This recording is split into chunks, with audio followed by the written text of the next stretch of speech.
The coppery tang of blood filled Lena Volkov's mouth, a stark, horrifying counterpoint to the sickly sweet scent of Dmitri's favorite imported cigars still clinging to the plush carpet beneath her cheek. She didn't remember hitting the floor. One moment, Victor, Dmitri's most trusted lieutenant, her secret lover, had been pouring her a glass of expensive Georgian wine, his smile warm, familiar.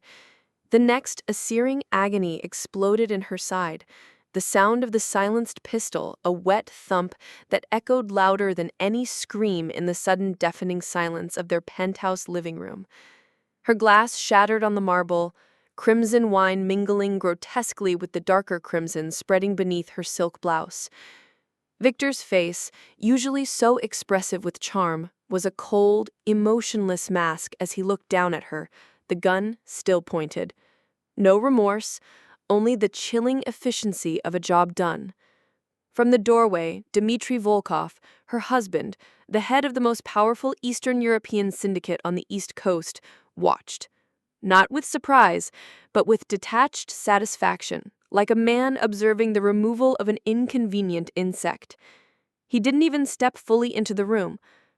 "Clean it up, Victor," he'd murmured, his voice a gravelly rumble Lena knew intimately, now laced with finality.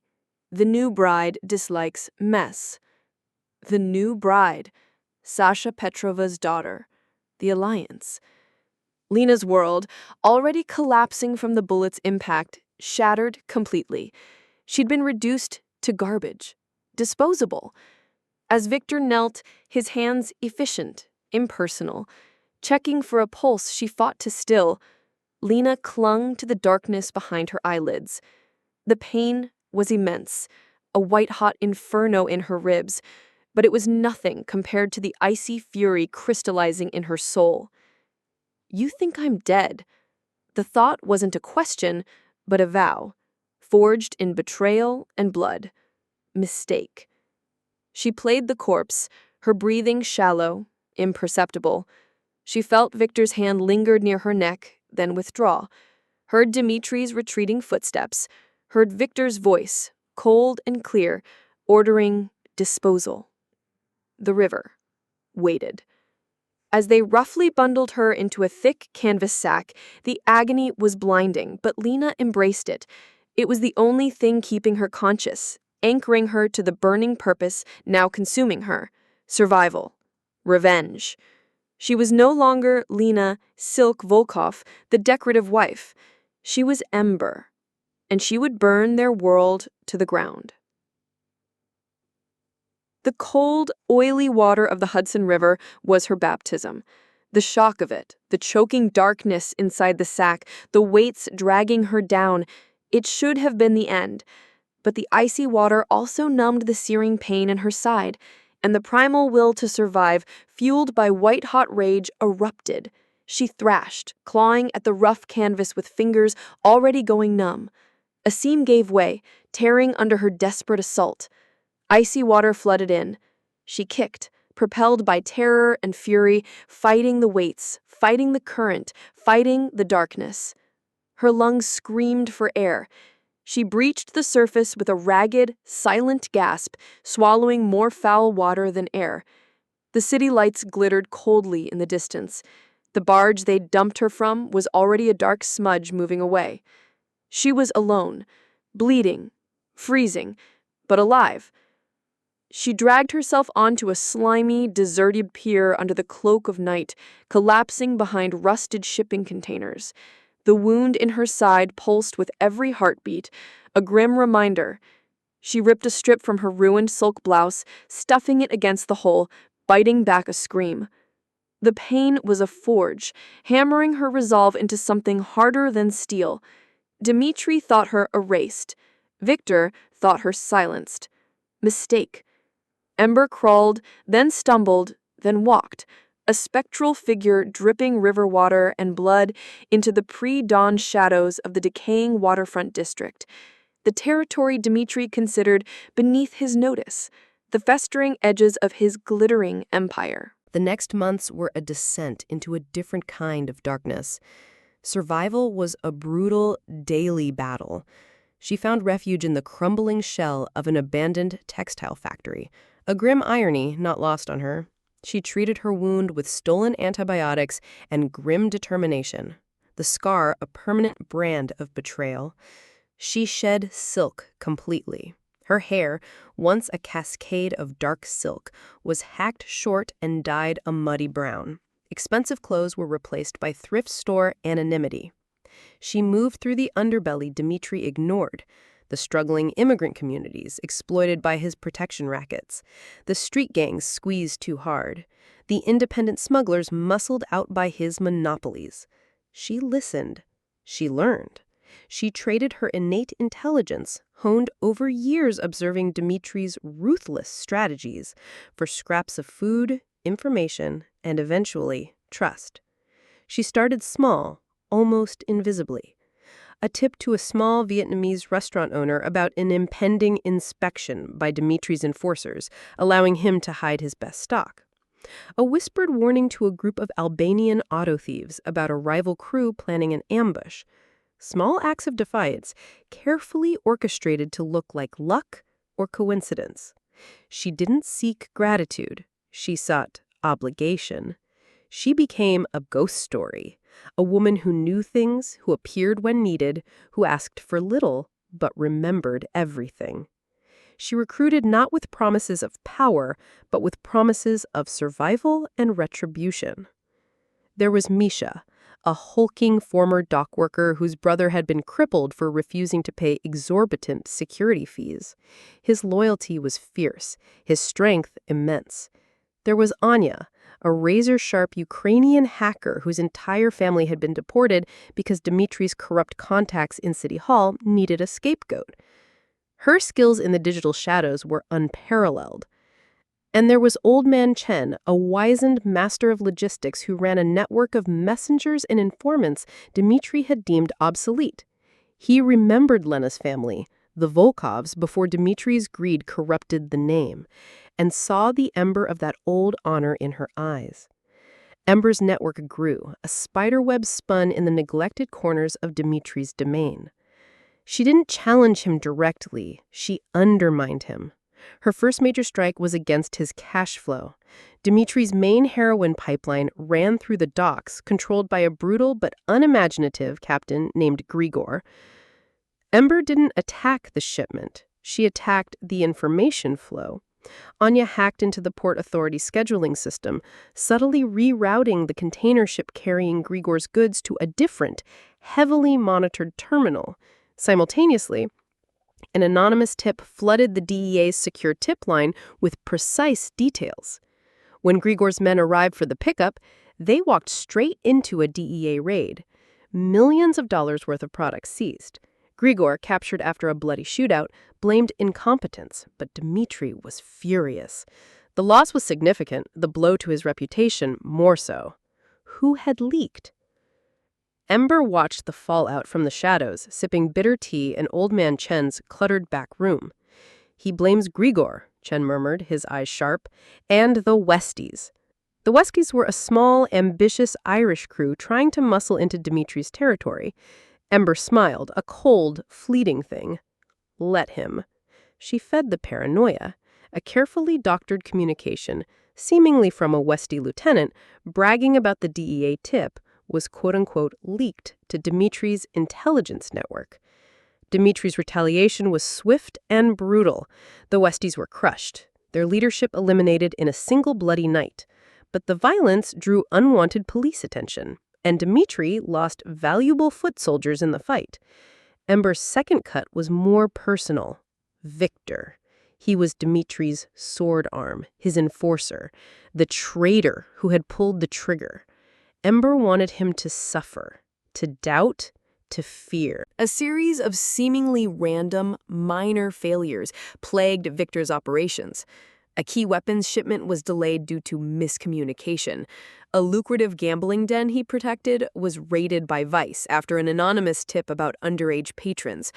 A tip timed perfectly when Victor was elsewhere.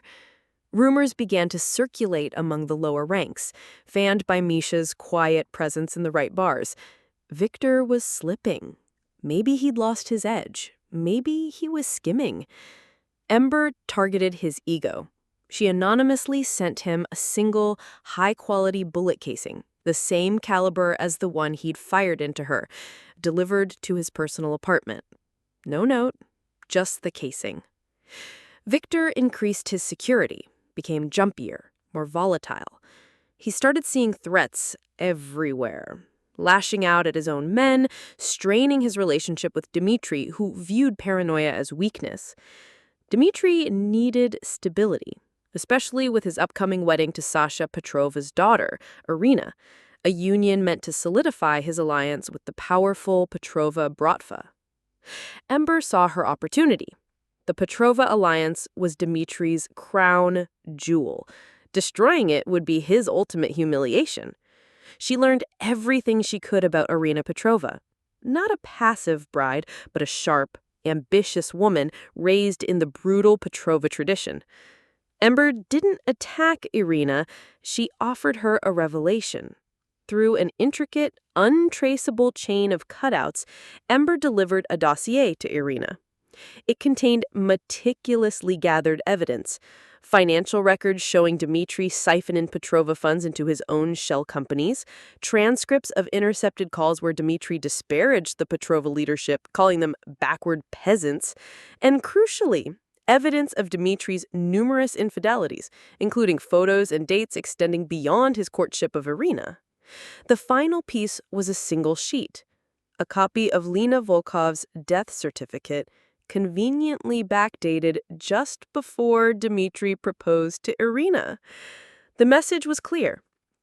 Dmitri Volkov was a liar, a thief, and a killer who disposed of wives when convenient. Irina Petrova was not a woman to be played for a fool. The Petrova alliance didn't just collapse, it imploded with spectacular fury. Dmitri faced not just a broken engagement, but the wrath of the Petrova Bratva. A bloody, covert war erupted on the streets, draining Dmitri's resources and manpower. His carefully constructed empire began to crack under the pressure. Ember watched the chaos unfold, her network growing stronger amidst the conflict. She offered sanctuary to those caught in the crossfire, protection to businesses tired of being battlegrounds. She enforced her own ruthless but fair code: pay a reasonable fee, follow the rules, and be protected. Betray her and disappear. Her reputation shifted from ghost to something more substantial. Ember, the shadow queen rising from the ashes of Dmitri's neglect. She took over his abandoned roots, his neglected territories, his disillusioned soldiers. She became efficient, feared, and crucially reliable where Dmitri had become erratic and brutal. Misha and his hand-picked team, including former Apex security guards Ember had turned, moved through the building like ghosts, neutralizing Dmitri's remaining loyalists with swift, non-lethal efficiency. Tasers, chokeholds, precise tranquilizer darts. Ember walked through the grand lobby, no longer a ghost, but a queen reclaiming her throne. She wore practical black, her short hair hidden under a cap, her face set in lines of cold purpose. The scar on her side ached faintly, a reminder. They found Victor first, in the security control room, frantically trying to override the system failures. He turned, gun drawn, his eyes widening in utter disbelief as he saw her. "Lena? Impossible! You're dead!" Ember didn't flinch. Misha stepped forward, disarming Victor with brutal efficiency before he could fire, slamming him against a console. "Hello, Victor," Ember said, her voice calm, devoid of the warmth he'd once known. "The river was cold, but not as cold as your betrayal." She approached him slowly. "Where is he?" Victor spat blood, defiance warring with terror in his eyes. "Go to hell." Ember nodded to Misha. A single, precise blow rendered Victor unconscious. "Secure him." Then the penthouse, Dmitri's inner sanctum. The doors were reinforced steel, locked down. Ember didn't bother with codes. Misha used shaped charges, small, controlled explosions that blew the locks without collapsing the structure. They entered to the sound of shattering glass. Dmitry Volkov stood by the panoramic window, a glass of vodka in one hand, a pistol in the other. He looked older, haggard, his expensive suit rumpled, his eyes red-shot and wide with a mixture of rage and dawning terror. He wasn't facing the door. He was staring out at the city he thought he owned, now lit by the distant flashes of his own crumbling empire. He turned slowly as they entered, his gaze sweeping over Misha, Anya, and the others before landing on Ember. Recognition flared, not as his wife, but as the architect of his downfall. "You," he breathed, the word heavy with disbelief and venom. "Silk."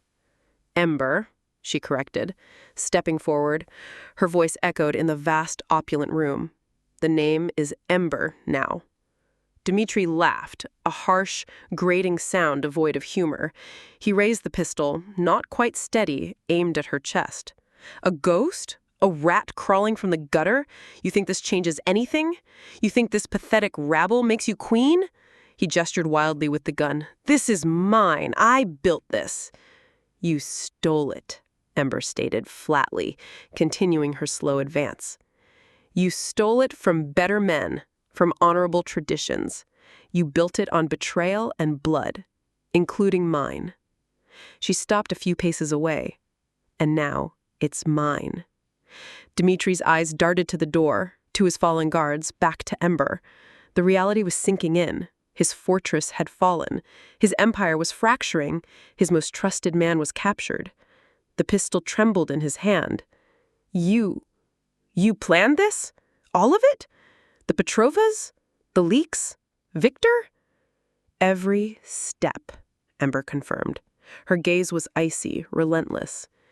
"You shouldn't have thrown me away, Dmitry. You shouldn't have let Victor pull that trigger. You created me. The ghost who learned to burn." Dmitry's face contorted with impotent fury. "You bitch. You think you can just walk in here and take it?" He raised the pistol higher, aiming shakily at her chest. "I should have made sure you sank." Misha tensed, but Ember held up a hand, stopping him. She looked straight down the barrel, utterly calm. "Shoot, Dmitry, if you have the courage you pretend to have. But know this. If you do, Misha will put a bullet in your head before I hit the floor. And then, my people will dismantle everything you ever touched, brick by bloody brick. Your name will be mud, your legacy ashes." She took another step closer, within arm's reach. "Or, put the gun down, walk away, disappear. And maybe, just maybe, you get to live." A ghost, like you tried to make me. The silence stretched, thick with tension. Dmitry's knuckles were white on the pistol grip. His breath came in ragged gasps. He looked at Ember, truly looked at her. Not the decorative silk, but the cold, relentless force standing before him, backed by armed loyalty. He saw the utter conviction in her eyes, the absence of fear. He saw Misha's unwavering aim. He saw the end. The pistol clattered onto the polished marble floor. The sound echoed like the final nail in his coffin. His shoulders slumped, the defiance draining out of him, leaving only a hollowed-out shell of the man who had once ruled the city's underworld. He didn't beg. He didn't speak. He simply turned and walked, unsteadily, towards the private elevator at the far end of the penthouse, his head bowed. Ember watched him go, flanked by two of her people who would ensure his disappearance was permanent and silent. No grand execution, just erasure. Victor was brought in, conscious now, his hands bound, terror etched on his face. Ember turned to him. His betrayal had been personal, intimate. "Victor," she said, her voice chillingly soft, "you had a choice." He tried to speak, to plead, but Misha silenced him with a look. Ember walked up to him, stopping inches away. She remembered the warmth of his touch, the lies whispered, the coldness in his eyes as he pulled the trigger. "You chose Dmitry. You chose to put a bullet in me." She reached out, not to strike him, but to touch the scar on her side through her clothes. This is the price of your choice. She stepped back. Take him downstairs to the old furnace room. Victor's eyes widened in dawning horror. Lena, please! I loved you! Ember's expression didn't change. Love doesn't pull the trigger, Victor. She turned away as Misha and the others dragged him, struggling and begging towards the service elevator. She walked to the panoramic window Dmitri had stood at. Below, the city sprawled, its lights glittering like scattered diamonds. Her city now. One not by birthright, but by blood, betrayal, and ruthless strategy. She felt no surge of triumph, only a vast, echoing quiet. The ember had blazed, consumed the old forest, and now stood amidst the ashes. Misha returned, standing silently beside her. It's done, he rumbled. The building is secure. The word is spreading. Ember nodded, still gazing out. Good. The silence stretched. The weight of what she'd done, the lives taken, the darkness embraced, settled on her shoulders. She was Queen of Ashes. The throne was cold, but it was hers, and the city, for better or worse, would learn her new rules. She turned from the window. Show me the operations room. We have work to do. The ghost was gone. The ember had become the flame. The long night was over. A new, uncertain dawn was breaking.